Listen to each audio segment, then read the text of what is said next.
Hello everyone, welcome back to my channel. My name is Annabelle and God bless you for tuning in to my channel once again.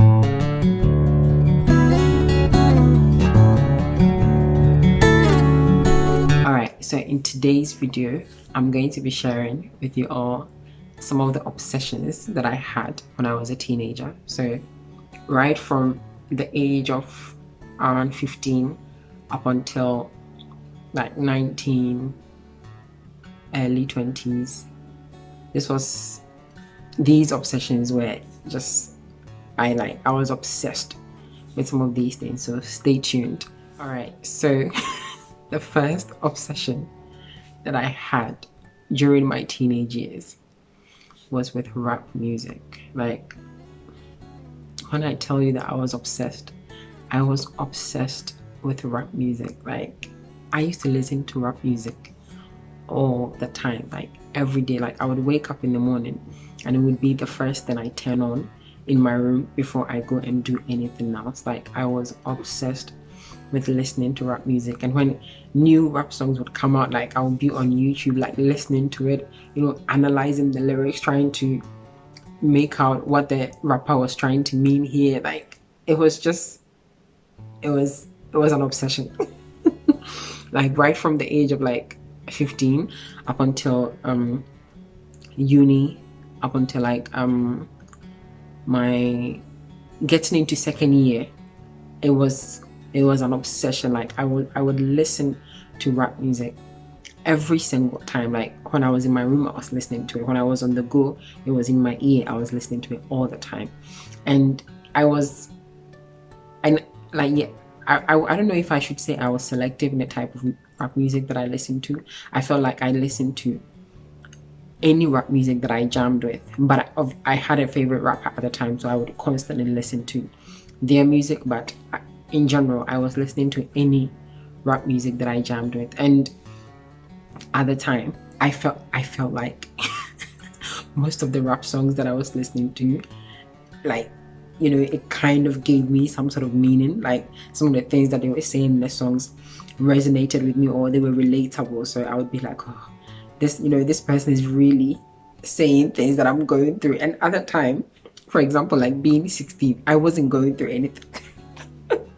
I mean, even if I was, it was just part of life. It's just part of being a teenager. And at the time, I just felt like, yeah, rap music is the way. And glory to God for saving me from that obsession, because it was just too much. Like, it was too much. There was no need for it. It was just too much. So yeah, so that was my first obsession during my teenage years. And the second obsession was with my looks. Like, I was so obsessed with the way that I looked that it was just unreal. Like, with the way I look in terms of my weight, like my hair, the clothes that I would wear. Like, I know when you're a teenager, everybody, especially young women or girls, everybody's kind of like worried about how they look and stuff like that. But every single time, I had to kind of like always be checking to make sure that my hair was okay, my face was looking okay, like I was dressed okay, like all the time. I was so obsessed with my looks. And when I was in high school, it got really bad in high school. I remember when I was about to finish high school, around when I was like 16, I lost a lot of weight because I thought I was fat.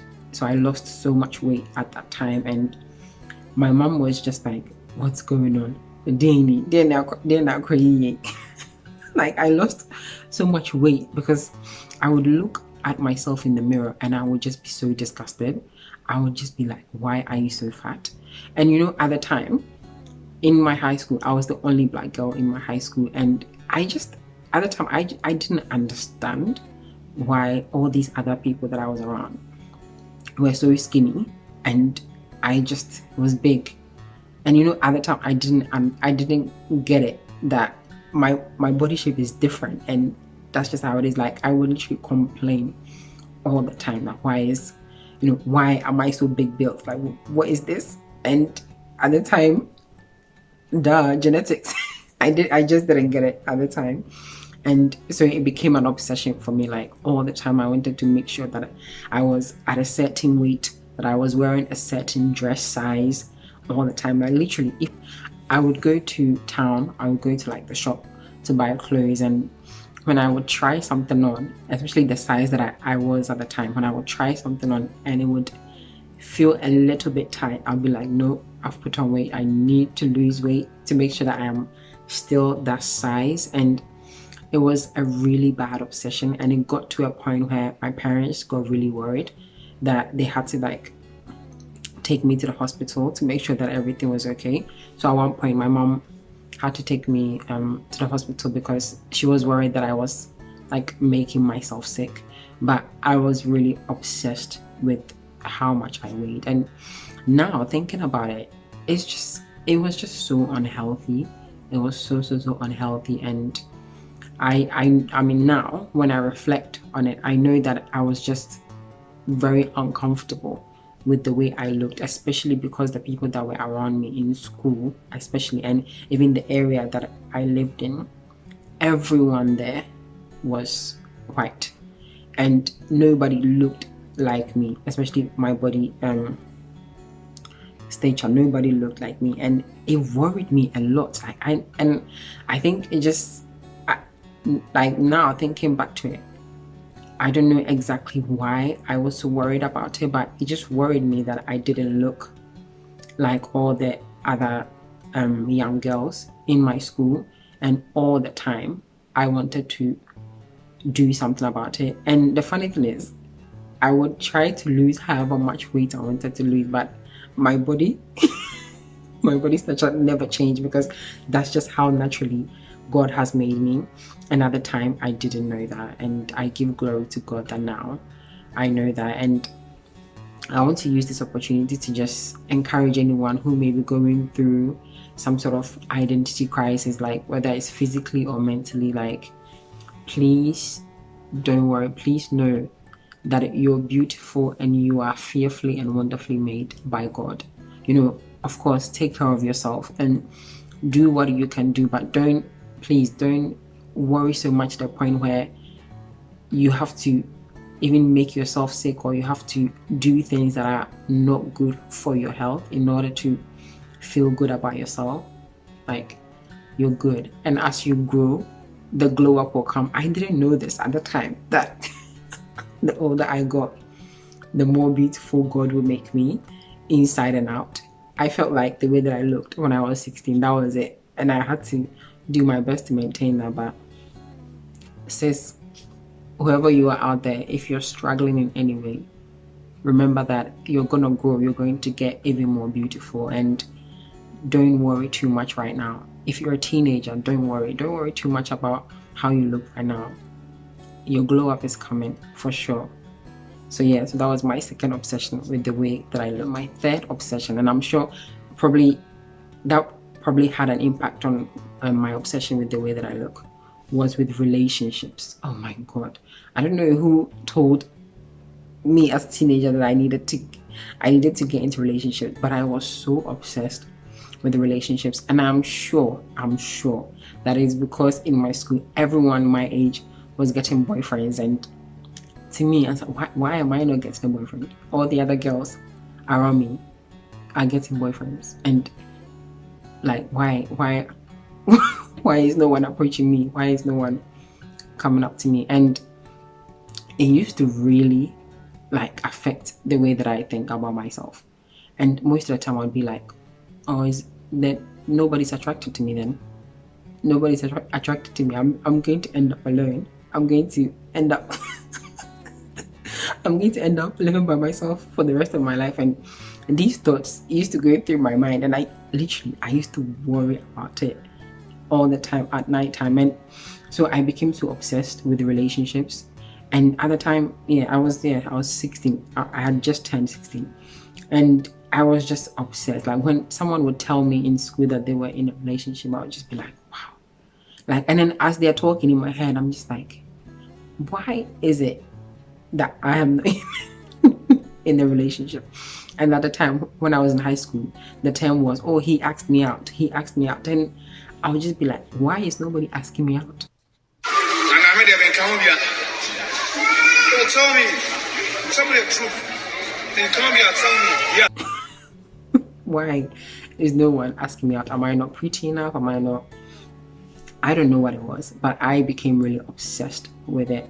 And that led me to do really stupid things just to be able to fit in and feel like, yeah, I'm also in a relationship. It was just dumb. Like, at the age of 16, I didn't need to be in any stupid relationship. I didn't even need to allow a boy to hold my hand.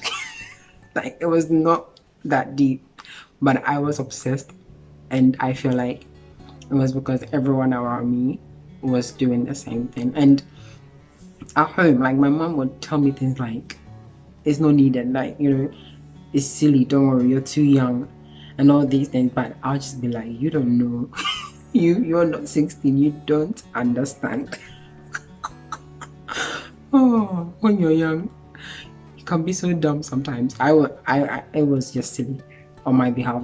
It was silly, and I felt like it was something that had to be done. I had to be in a relationship in order to feel like, yes, I'm also getting there. And the most stupidest thing as well was that when I got into a relationship, God, like, so dumb. When I finally did get into a relationship at that age, I got so bored like, of the whole thing. I got so bored that I was just like, what is this? Like, we would just kind of like hold each other's hands and just be there. And for me, it was the dumbest thing ever. It was so silly because, like, when I got bored, I realized that if that is it, then there's no need for it.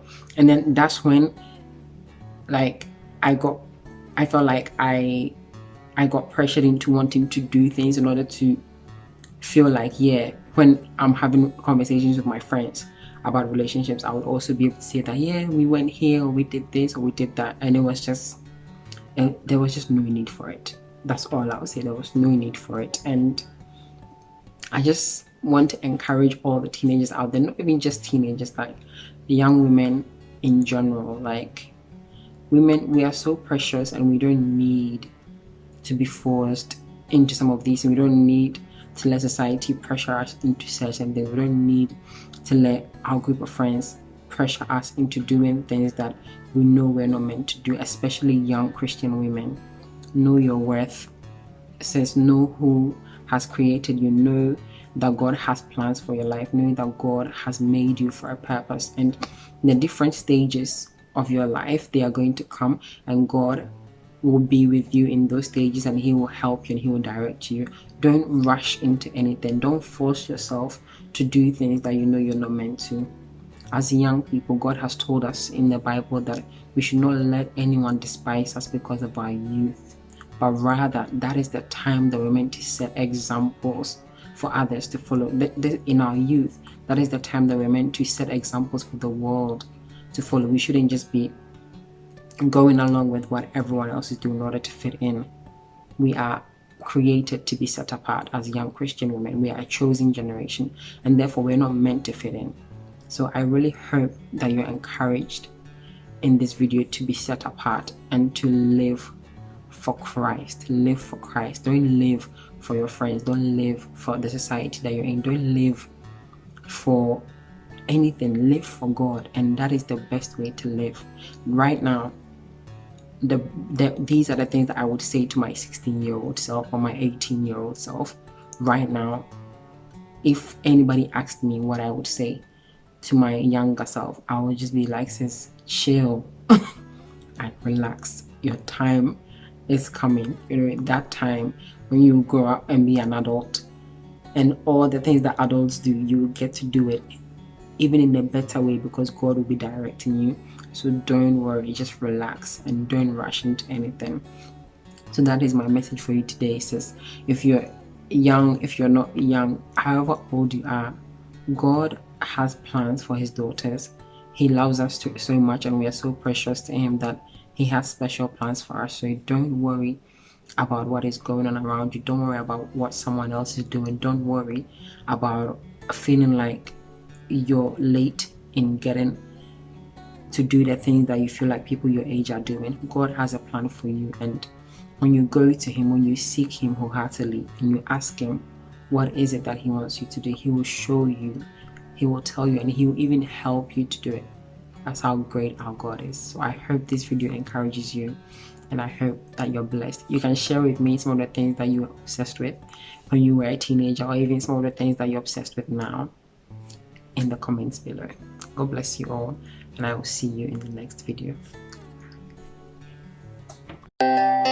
Introducing Roots Shea Butter UK. From the crowns of the ultimate shea nut trees in northern Ghana into whipped shea butter packaged in style for your taste. Stand up tall and proud, sink your roots into the earth and be content with your natural beauty. Our brand of shea butter called Roots is in honor of our roots and helps achieve skin and hair goals wherever you are in this universe. Shea butter has always been used over the centuries to moisturize the skin, treat skin conditions, nourish the hair, and massage the body. The skin and hair loves the added twist that Roots Shea brings into the market. Our shea butter consists of 95% of organic oil from Africa and 5% of essential oils such as baobab oil, argan oil, tea tree oil, sandalwood oil, and rose oil. It comes scented in lemongrass or lavender, or unscented. Whether you are in the Arctics, tropics, or in between, fall on Roots Shea Butter UK for your skin and hair maintenance. Roots Shea Butter, buttering your skin and nourishing your hair.